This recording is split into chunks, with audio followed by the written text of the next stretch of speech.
बिस्मिल्लाहिर्रहमानिर्रहीम। अस्सलाम वालेकुम। Miss Shazia Kausar king group of school की तरफ से आपसे मुखातिब हैं। जी प्यारे बच्चों, जैसे प्रीवियस 3 डेज में आपने लेसन इंग्लिश का सीखा, आज मैं आपको उर्दू का लेसन सिखाऊंगी। लेकिन आपके लिए इंफॉर्मेशन ये है कि आप इंग्लिश का जितने लेटर सीख के आ चुके हैं उसकी आपने प्रैक्टिस करनी है एक असाइनमेंट शीट पर, और फिर आपने 20 या 22 मई तक स्कूल में जमा करवानी है जितना आप पढ़ लेंगे। ठीक है, तो इस वक्त मेरे पास बुक है इब्तदाई उर्दू नर्सरी। ठीक है, नर्सरी क्लास की बुक मेरे पास मौजूद है। हम इसका पेज नंबर 5 आज सीखेंगे। पेज नंबर 5, हरफ अलिफ का तारुफ और हरफ अलिफ मद आ का तारुफ। ठीक है प्यारे बच्चों, तो हरफ अलिफ की आवाज होती है आ। अलिफ अ अंगूर। ठीक है, तस्वीर से भी आपको नजर आ रहा होगा अलिफ अ अंगूर। करना आपने क्या है कि आपने एक तो हरफ अलिफ से बनने वाले अल्फाज याद करने हैं और जोड़ तोड़ के साथ जो है आपने इनको पढ़ना है।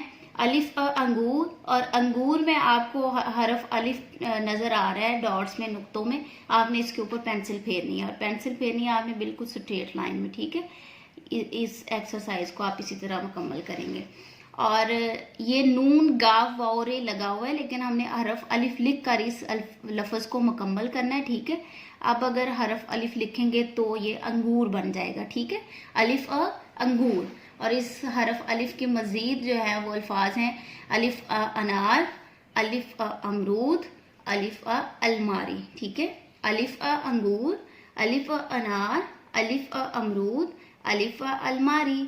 अलिफ अ अंगूर खट्टे खट्टे अंगूर, अलिफ अ अनार लाल लाल अनार, अलिफ अ अमरूद मीठा मीठा अमरूद, अलिफ अ अलमारी लंबी सी अलमारी। ठीक है, उसके बाद हरफ अलिफ मद आ। अलिफ मद आ के सर पे ताज, अलिफ मद आ कहता है अ। ठीक है, अलिफ मद आ आम। ठीक है, आप अलिफ मद आप की भी तकरीबन अलिफ की तरह ही शेप होती है, लेकिन इसके ऊपर आपने इसका ये साइन, ये अलामत लगानी होती है। ये है अलिफ मद आ। ठीक है, आप इसकी इस तरह मशक करेंगे और यहाँ इस खाने के अंदर अलिफ मद आ लगा के लफ्ज को मुकम्मल करेंगे। अलिफ मद आ आम, अलिफ मद आ आलू गोल गोल आलू, अलिफ मद आ आड़ू पीला पीला आड़ू, अलिफ मद आ आँख प्यारी सी है आँख। ठीक है, इसको आप अच्छे से याद करेंगे। अब हम बढ़ते हैं जनरल नॉलेज की तरफ। तो जनरल नॉलेज में हमारा माई सेल्फ मुकम्मल हो चुका है। आज मैं दोबारा से रिपीट कर देती हूँ ताकि आपको अच्छे से याद हो जाए। I am a girl, if you are boy तो आप बॉय बोलेंगे। ठीक है, माई नेम इज शाजिया, आपका जो अपना नेम होगा आप वो बोलेंगे। My father name is, I study in class KG1, I am 6 years old, my school name is Kingwell little scholars. ठीक है, और नाजरा में हमारा पहला कलमा और दूसरा कलमा हो चुका है। आज हम मगफरत की दुआ सीखेंगे। माशाल्लाह ये दुआ आप सब ने घर में बार बार इसका वेट करना है, इसको पढ़ना है। अल्लाहुम्मा मगफिर वरहम व अंता खैरुर राहिमीन, अल्लाहुम्मा मगफिर वरहम व अंता खैरुर राहिमीन। इसको दुरुस्त तलफ़ुज़ के साथ प्यारे बच्चों आपने बार बार याद करना है और इसका वर्द करना है। अरकान इस्लाम में, इस्लामियात के फर्स्ट टॉपिक में अरकान इस्लामिया पहले 2 सवाल का हम कर चुके हैं। आज हम तीसरे सवाल की तरफ बढ़ेंगे।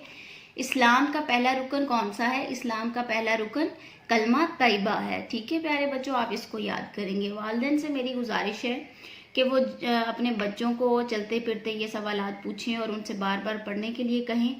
और उर्दू का जैसे मैंने आपको हरफ अलिफ और मद आ बताया, ये अपने बच्चे को याद भी करवाएं, इसकी पहचान भी करवाएं और इसकी प्रैक्टिस आप रफ शीट पर भी करवाएं। और असाइनमेंट शीट जो है आपने 20 से 22 मई तक जितना काम हम करवा देंगे, बुक्स पर भी आपने करवाना है और शीट पर, असाइनमेंट शीट पर आप करवा के स्कूल में 20 से 22 मई के दौरान स्कूल में आप जमा करवाएंगे। मैम शाजिया को इजाज़त दीजिए, अपनी दुआओं में याद रखिएगा। अल्लाह हाफिज़, गुड बाय।